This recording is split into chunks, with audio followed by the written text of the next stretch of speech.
Hello everybody, welcome back to the channel. Now, having a reading channel, I've read quite a few books over my lifetime. I've recently been reading May Gray and Louis L'Amour, very enjoyable books, and dipping in and out of classics. Some extremely enjoyable, like Robert Louis Stevenson, and then I've still got half of Anna Karenina to read. Oh, God. Yeah, it's sat there gnawing away. Now, there's a writer that a lot of people reckon is one of the best, but then they said that about Tolstoy, didn't they? And so I've picked them up because I'm quite lucky being in Lancaster, north of England. There's quite a few good charity shops. You can come across books eventually. So you can see behind I've got quite a few classics as well. And this is the writer that quite a lot of people rave about. Theodore Dostoyevsky. Now, okay, so this is the blurb on the back of the books. So firstly, the idiot. Through the idiot, the endearing, translucent, Christ-like figure of Prince Mishkin, Dostoevsky's other characters and readers as well experience moments of total insight. The idiot's central emotions and crises, the prince's love for two women, Rogozin's voracious desire for Nastasia Filipovna, her birthday party, the prince and Rogozin pursue each other like ghosts through the streets of St. Petersburg, are visualized with hallucinatory vividness and put across in dialogue that rages and blazes with life. In a plot that is virtually the plot of a thriller or a melodrama, Dostoevsky proves himself the profound, tragic dramatist of our most urgent longings and fears, bringing us face to face with the enigma of beauty, with spiritual compassion and sexual desire, and with human sickness and suffering. Writing under pressure of epilepsy as well as inspiration, Dostoevsky was concerned that his view of Russian people and society might be found too incredible, too rich in improbabilities, coincidence and drama, and yet is not my fantastic idiot reality, and the most ordinary reality at that. So that's the idiot. Crime and Punishment. A new translation, blah blah blah. A detective novel, a religious epic, a study in criminal psychopathology. An indictment of urban social conditions, well, already blaming somebody else, in 19th century Russia, and a proto-Nietzschean analysis of will to power. Crime and Punishment is all these things, but it is more, writes David Macduff. In the is that Shakespeare? In the introduction to this new translation, Crime and Punishment tells how Raskolnikov, a former student, murders an old woman moneylender and her unfortunate sister. Well, I think if she gets murdered, she's a bit unfortunate as well, isn't she? From the beginning, Dostoevsky attaches us unreservedly to his hero, drawing us into the dreams of the criminal soul, unfolding the rank processes of guilt in an atmosphere of almost unbearable tension and terror. The result is a tragic masterpiece, a profound drama of redemption, and, according to the critic John Jones, I wonder if he's a Parliament Duff, the most accessible and exciting novel in the world.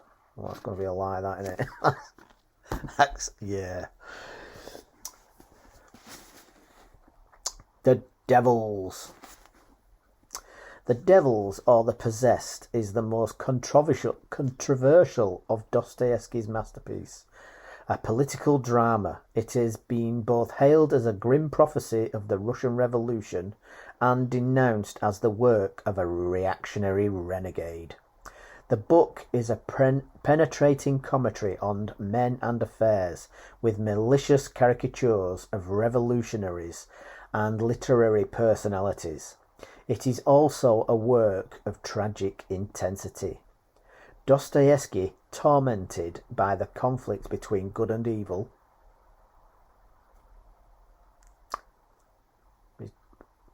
but anyway, never mind, probed into the very recesses of the mind to discover the dark passions of man. Stavrogin's Confession, the section omitted when the novel first appeared, has now been added as an appendix. And then lastly, he's probably done more, but I haven't got them. 2 volumes. Yeah. Is this the most famous one? I don't know. Or is it Crime and Punishment? The Brothers Karamazov. So what's it got to say about this? The Brothers Karamazov, the culmination of Dostoevsky's work, was completed in 1880, shortly before his death. A simple story of parricide and fraternal jealousy profoundly involves the questions of anarchism, atheism, and the existence of God. The first volume in David Magashak's excellent modern translation introduces Fyodor Karamazov, a mean and disreputable Russian landowner, and his 3 legitimate sons. Dmitri, a prolific army officer, Ivan, a writer with revolutionary ideas, and Alexei, a religious novice. They meet to resolve a family dispute in the presence of the monk Zosima. Right, 1 minute. Okay, so was it back? Oof, now. Yeah, so I'm thinking, having read that, it just makes me think that is not tempting at all to read any of that. It sounds a horrible, horrible experience. Where is it? Crime and Punishment. Let's be in the mind of a murderer for... That'll take me, 6 weeks to read? 600 pages? Oh, God. So, obviously, a lot of people like it.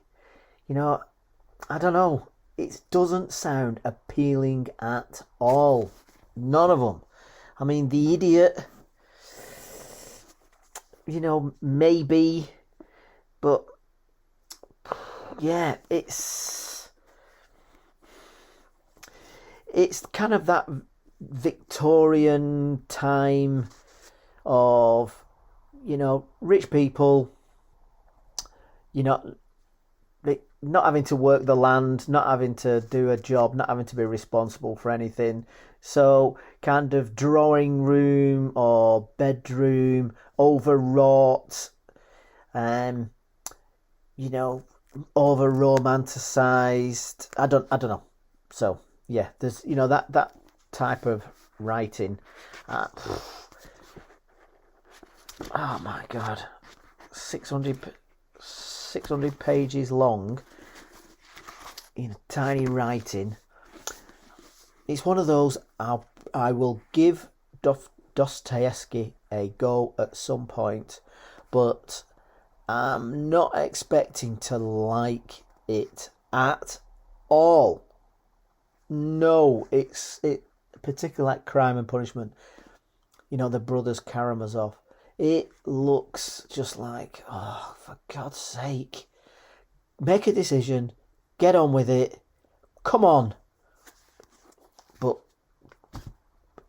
Are they well-loved books? Is he a well-loved writer, or is it a kind of a, yeah, I climbed Mount Everest and you should too? Is it that type of, yeah, I'm not, I kind of opened it up and read a page or two, and it's just kind of like, ooh, yeah. So I think I'll read more pass-on short stories before I get around to them. Each to their own.